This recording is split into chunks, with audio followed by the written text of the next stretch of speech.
नमस्कार दोस्तों, स्वागत है आप सभी का आपके अपने YouTube channel study for GK में। और आज का यह वीडियो आपके लिए काफ़ी हेल्पफुल रहने वाला है अगर आप किसी भी एग्जाम की तैयारी करते हैं साथियों। तो चलिए साथियों स्टार्ट करते हैं वीडियो को और पॉइंट टू पॉइंट समझते हैं। भारत की नदियों से संबंधित तमाम उन प्रश्नों की चर्चा करेंगे जो एग्जाम के नज़रिए से काफ़ी महत्वपूर्ण है साथियों, जो बार बार एग्जाम में ट्रेंड करते हैं प्रश्न। देखिएगा, पहला प्रश्न आपके सामने निकल कर आ रहा है साथियों। बताइए कि भारत की सबसे चौड़ी नदी कौन सी है साथियों। आपको याद रखना, भारत की सबसे चौड़ी नदी की बात कर रहे हैं तो ब्रह्मपुत्र आप याद रखेंगे। भारत की सबसे चौड़ी नदी है ब्रह्मपुत्र, तो सबसे लंबी नदी की बात कर रहे हैं तो गंगा विशेष रूप से आप याद रखेंगे। क्लियर है। वहीं सेकंड क्वेश्चन आपसे पूछा जाएगा कि बताइए भारत में डेल्टा बनाने वाली नदियां कौन सी हैं साथियों। तो याद रखिएगा, डेल्टा बनाने वाली जो नदियां हैं कावेरी, गंगा और महानदी, ये वो नदियां हैं जो डेल्टा का निर्माण करते हैं साथियों, याद रखिएगा। क्लियर है।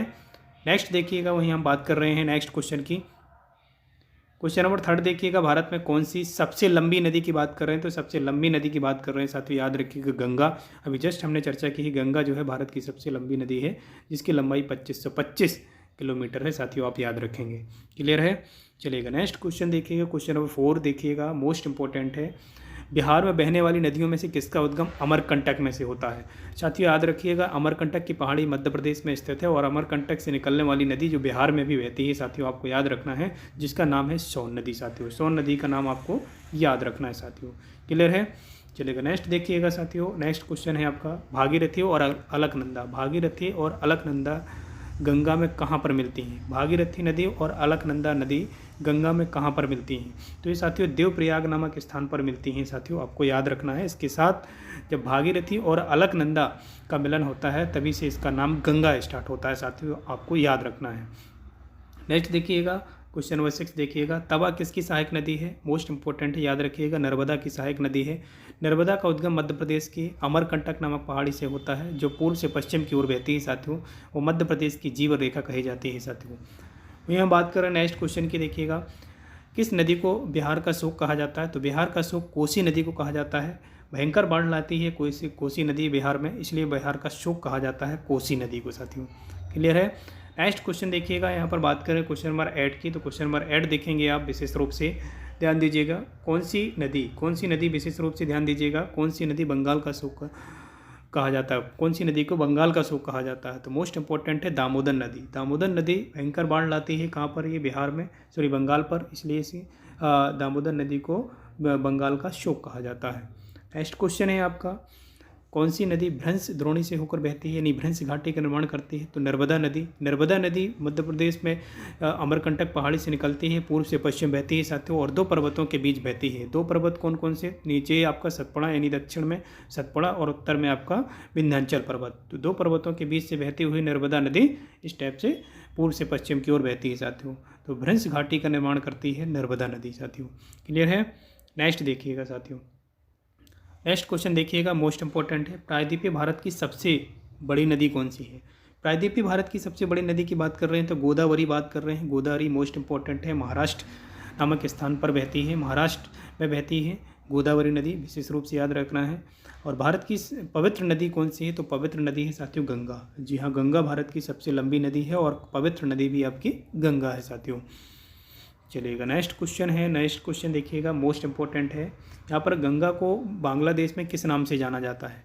देखिए मोस्ट इंपॉर्टेंट है, गंगा नदी को बांग्लादेश में किस नाम से जाना जाता है तो आप याद रखेंगे पद्मा। काफ़ी बार एग्जाम में रिपीटेड क्वेश्चन है, आप ध्यान दीजिएगा, नोट डाउन करिएगा इसको।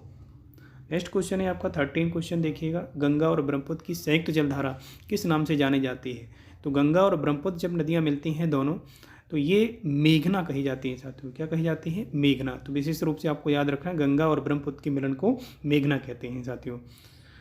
नेक्स्ट देखिएगा, सांगपो नदी किस राज्य से होकर भारत में प्रवेश करती है तो अरुणाचल प्रदेश का नाम याद रखेंगे। सांगपो नदी अरुणाचल प्रदेश में प्रवेश करती है, आपको याद रखना है।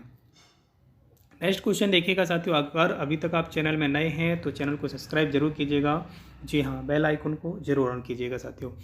नेक्स्ट क्वेश्चन है आपका, भारत की कौन सी नदी सुंदरवन डेल्टा बनाती है तो गंगा और ब्रह्मपुत्र दुनिया का सबसे बड़ा डेल्टा है साथियों, याद रखना है आपको। गंगा और ब्रह्मपुत्र नदी सुंदरवन का डेल्टा बनाती है, आपको विशेष रूप से आपको याद रखना, जो पश्चिम बंगाल में स्थित है साथियों। वही हम बात कर रहे हैं नेक्स्ट क्वेश्चन की। नेक्स्ट क्वेश्चन है आपका, नर्मदा नदी का उद्गम किस राज्य से होता है। अभी जस्ट हमने चर्चा की कि नर्मदा नदी मध्य प्रदेश की जीवन रेखा कही जाती है, आपको विशेष रूप से याद रखना है। 1077 ओनली मध्य प्रदेश में इसकी लंबाई है, आपको याद रखना विशेष रूप से। 1312 टोटल इसकी कुल लंबाई है, मध्य प्रदेश की सबसे लंबी नदियों में से एक है, विशेष रूप से आपको याद रखना है। और नर्मदा नदी को मध्य प्रदेश की जीवन रेखा कहा जाता है। ये नर्मदा नदी अमरकंटक नामक पहाड़ी से निकलती है और पूर्व से पश्चिम मध्य प्रदेश में बहती है साथियों, और खंबात की खाड़ी में समापन होता है इसका। क्लियर है। वहीं हम बात कर रहे हैं नेक्स्ट क्वेश्चन की, तो याद रखिएगा सरदार सरोवर बांध किस नदी पर स्थित है साथियों। याद रखिएगा सरदार सरोवर बांध जो है नर्मदा नदी पर स्थित है। कौन सी नदी पर? नर्मदा नदी। और ये कहाँ पर है साथियों सरदार सरोवर बांध? गुजरात में स्थित है। गुजरात आपको विशेष रूप से याद रखना है सरदार सरोवर बांध के लिए। नेक्स्ट है आपको याद रखना है लूनी नदी। देखिए लूनी नदी बहुत बार पूछा गया है साथियों, याद रखिएगा लूनी नदी से संबंधित प्रश्न पूछे गए हैं, आपको याद रखना। लूनी नदी का उद्गम कहाँ से होता है? उद्गम स्थान ओरिजिन पॉइंट पूछा गया है इस प्रश्न पर, तो आपको याद रखना है लूनी नदी का उद्गम राजस्थान राज्य से होता है, आपको याद रखना है। ये मरुस्थलीय नदी के रूप में जानी जाती है, मरुस्थल में विलुप्त भी हो जाती है, थार वाले मरुस्थल में। क्लियर है साथियों। तो आज के इस वीडियो में साथियों बस इतना ही, और वीडियो अगर पसंद आता है तो वीडियो को लाइक कीजिएगा, चैनल में पहली बार है तो सब्सक्राइब जरूर कीजिएगा। चलिए मिलते हैं नेक्स्ट वीडियो में, तब तक के लिए जय हिंद।